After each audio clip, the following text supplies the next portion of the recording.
Are you allowed to have alcohol when you're intermittent fasting, and will it stop your weight loss? Let's talk about it.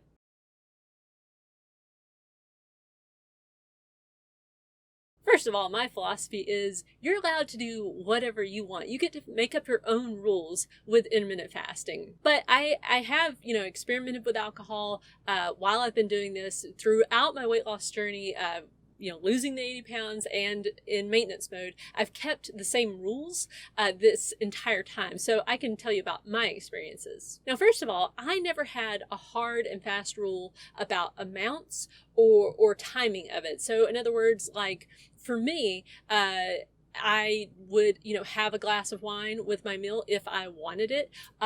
Occasionally I would have a glass of wine with my husband after the kids were in bed. And sometimes it would, maybe be one drink per week, but then other times it would be more frequent than that. It's always just varied along the way. And in my experience, it didn't affect my weight loss. In other words, it didn't make it speed up, but it also didn't make it slow down or stop. Now, all that being said, I think there are a few things to just be aware of when you are drinking alcohol and you're intermittent fasting. Now, the first thing to be aware of is that more than likely, since you've been fasting, the alcohol will affect you more than it would have if you were just eating, 3 or 4 times a day.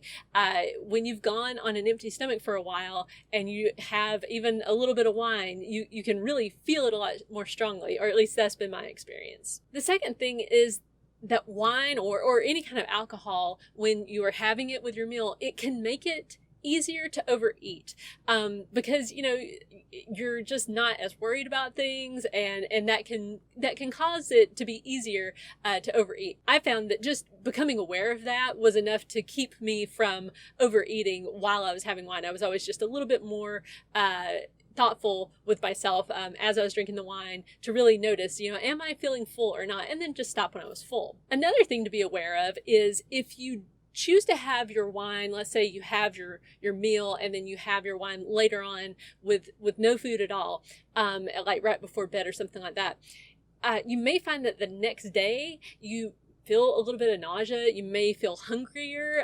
That was my experience. And so for me, it was worth it. I enjoyed having a glass of wine with my husband after the kids were in bed. And the fact that I wouldn't feel the best the next day, it wasn't so much discomfort that I didn't want to enjoy that glass of wine, but just be aware that that can be something that happens. Now, the last thing I would offer for your consideration is that alcohol can have a numbing effect. And, what I noticed, intermittent fasting taught me I had been emotionally eating a lot. And as I learned that about myself, I could also start to see how alcohol could do the same kind of things. And so I tried to be very vigilant of that. And my own personal rule was if I found myself thinking or joking, like, I need a glass of wine right now or something like that, that was a trigger for me to say, okay, I need to deal with this thing.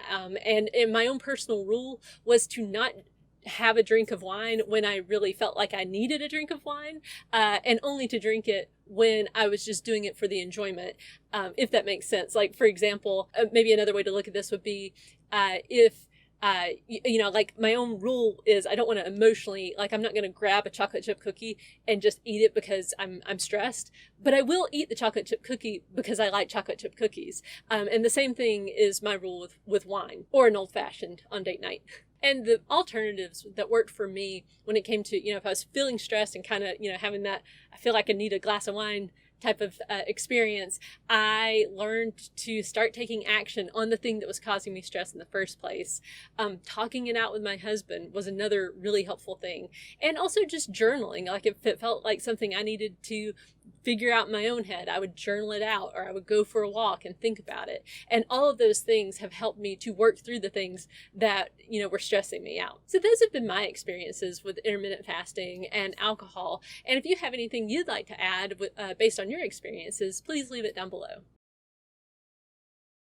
If you're having trouble getting started on your weight loss journey, check out my Slow and Steady Success Academy. You can subscribe to the entire course collection, which includes monthly access to my flagship course, Intermittent Fasting for Weight Loss 101, which is the course on intermittent fasting that I wish I would have had when I first heard about it. You'll also get access to courses about mindset and maintenance and weight tracking. My goal with each course is to teach you how to lose weight sustainably and keep it off for the rest of your life. Come join the Academy today.